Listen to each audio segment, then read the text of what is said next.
Olá, amados. Quero deixar uma palavra rápida aqui que Deus tocou no meu coração. No livro do profeta Isaías, o profeta messiânico, capítulo 1 diz assim: Visão que Isaías teve, filho de Amós, a qual ele viu a respeito de Judá e Jerusalém, nos dias de Uzias, Jotão, Acais, Ezequias, reis de Judá. Lendo aqui a teologia de Isaías, diz assim, para nós entendermos: o contexto histórico do ministério de Isaías, filho de Amós, foi centrado em Jerusalém durante o reinado de 4 reis de Judá, Uzias, Jotão, Acais e Ezequias. Considerando que o rei Uzias tenha morrido no ano 740 a.C. e Ezequias em 687, o ministério de Isaías abrangeu mais de meio século. Segundo a tradição judaica, Isaías foi cerrado ao meio pelo ímpio rei mau chamado Manassés no ano 680. Segundo parece, Isaías provinha de uma família influente de Jerusalém, era um homem cultíssimo e tinha o dom da poesia. Ele era familiarizado com a realeza e aconselhava os reis no tocante à política externa de Judá, e é considerado, de fato, o mais literário e influente dos profetas. Era casado com uma profetisa e tinha 2 filhos, cujos nomes representavam mensagem simbólica à nação. Conhecemos a Bíblia, sabemos o livro de Isaías, que de fato, meus irmãos, é um livro muito conhecido, muito lido, e principalmente pelos judeus, porque os judeus amam muito o livro de Isaías. E eu também, de fato, amo muito o livro de Isaías. Homem de Deus, versado nas palavras, há quem diga que ele era professor da Universidade de Jerusalém. Tinha ele sangue azul em suas veias, sangue real nas suas veias, porque ele pertencia à nobreza daquele povo, daqueles nobres, daqueles homens príncipes, daquela passagem sobre Daniel, sobre os nobres, né, sobre os príncipes. Isaías foi levantado, ele saiu, ele veio dessa dinastia, dessa linhagem de pessoas influentes, de príncipes. E ele foi levantado para ser profeta, apesar que Isaías já era profeta, mas aqui no capítulo 1 e entre o capítulo 6, Isaías ali de fato tem ali uma experiência com Deus. O capítulo 1 faz nós entender que é o começo que Isaías foi profeta, mas ali eu entendo que ali Deus não havia chamado ele ali, não tinha completado a consagração, não tinha de fato, é melhor dizendo, afirmado a consagração. Então, por ele já ter sido profeta antes, então agora entra no capítulo 6, em que ele fica entristecido, porque o seu tio rei Uzias havia falecido. Eu não sei qual foi a causa, qual foi, de fato, que a Bíblia nos narra, que a morte desse rei foi uma lepra, que a qual ele se orgulhou, se exaltou, né? Porque estava no poder e se achava mais do que tudo, se tornava, e de fato se achava que era um Deus. Ele achava que ele era um Deus. Então, Deus ele permitiu a morte do rei. Isaías agora fica entristecido. A decadência. Apesar que Isaías teve ali uma visão e ele teve um temor e uma intimidade, uma sensibilidade extraordinária. Que ele vê anjos, querubins, que tinha 6 asas, com 2 cobriu o rosto, com 2 cobriu os pés e com 2 voavam e clamavam e diziam: Santo, Santo, Santo é o Senhor dos Exércitos.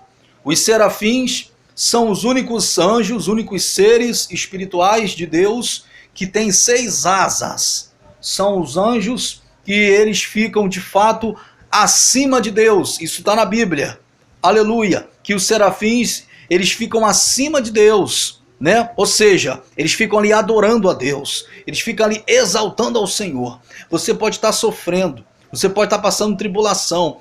Faça como os serafins. Adora ao Senhor. Exalta o nome do Senhor, porque ele vai acalmar essa tempestade. Essa crise no Brasil, não se preocupa. Quem está andando com Jesus Cristo, a crise não pega ele. Ele está na mão de Deus. Ele está debaixo das potentes mãos de Jesus. E não tem nada que afete ele, nada que o entristece, nada que faz ele ficar frustrado no caminho, porque ele foi chamado para ser um vitorioso. O apóstolo Paulo fala: nós somos mais do que vencedor em Cristo Jesus nosso Senhor. E o que o apóstolo Paulo fala categoricamente, dizendo: eu aprendi a me contentar com o que tenho, sei ter fartura, sei padecer necessidade, sei ter abundância. Eu já acostumei a viver tanto na bonança quanto também no deserto.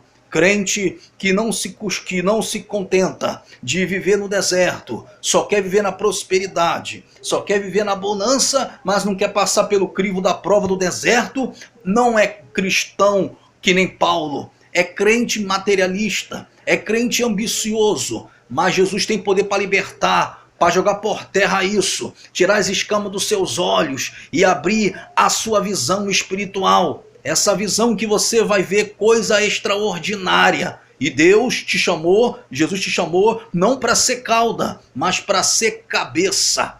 Jeremias foi um profeta também que Deus levantou no Reino do Sul. Leia a Bíblia Sagrada. Olha, pela misericórdia de Deus, eu estudo muito a Bíblia. Eu já li ela quase 18 vezes de capa a capa. Não me orgulho com isso, não me exalto com isso, porque eu me orgulho e me exalto com meu nome escrito no livro da vida.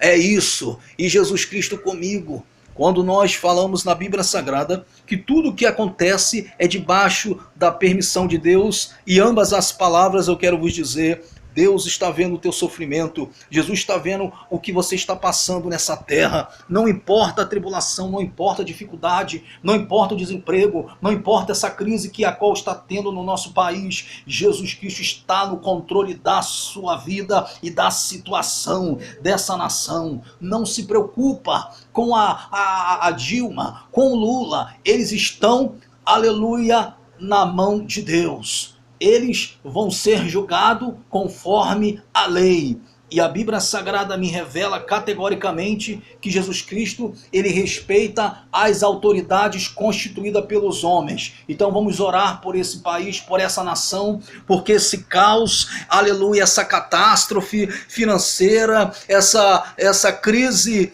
que globalizou o nosso país, vai acabar, vai cair por terra, porque chegará o tempo do avivamento em que Jesus Cristo irá levantar os seus remanescentes fiéis, que não se curvou perante a crise, não se curvou perante a prova, não se curvou por nada desse mundo. O apóstolo Paulo, eu aprendo muito quando ele diz assim: quem me separará do amor de Cristo? A fome? Então eu digo o desemprego? Então eu digo a tribulação? Mas é porque Paulo falou, eu cito as palavras de Paulo. Come Bíblia, estuda a Bíblia, porque o Senhor Jesus irá te revelar através do seu magnífico e extraordinário Espírito Santo.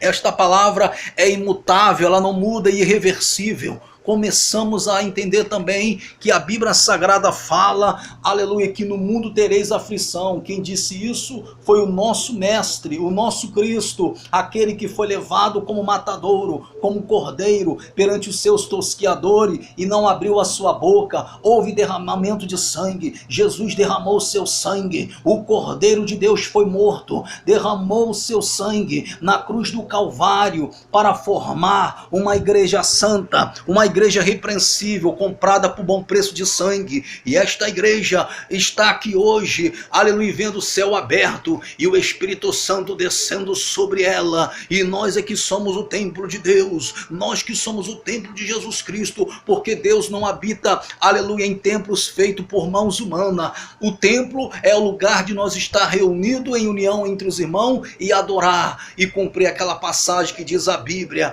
ficar em Jerusalém até que do alto sejais revestido de poder. Então fica revestido, persevere, não olha para a direita nem para a esquerda. Está sofrendo? Cante, louva, lê a palavra, você vai ver que você não é o único que sofre. A Bíblia é o livro dos sofredores. Jeremias sofreu, Isaías sofreu, Davi sofreu, Paulo sofreu, Timóteo foi martirizado, segundo a história, segundo o dicionário e a história. Os profetas foram martirizados, foram decapitados, mortos a fio da espada. Uns foram degolados, outros foram encerrados ao meio, como Isaías. Outros foram apedrejados. Então, você não é o único que sofre. Você está vivo, está respirando. Glorifica a Deus, porque nós não estamos vivendo o tempo da época dos apóstolos. Porque se Deus permitir, se caso ele permitir, não estou dizendo que isso vai acontecer, se caso ele permitir, conforme a igreja estando na terra, o Senhor vai nos dar força para nós suportar. Mas se ele não permitir, ele vai levar a sua igreja, o seu povo, e aquele que não subir com ele, aí vai sofrer com o anticristo, vai sofrer com esses incrédulos, com esses homens maus, perversos, que de fato estão no poder. Guarda essa palavra, aplica no teu coração, que Deus te abençoe em nome de Jesus. Amém.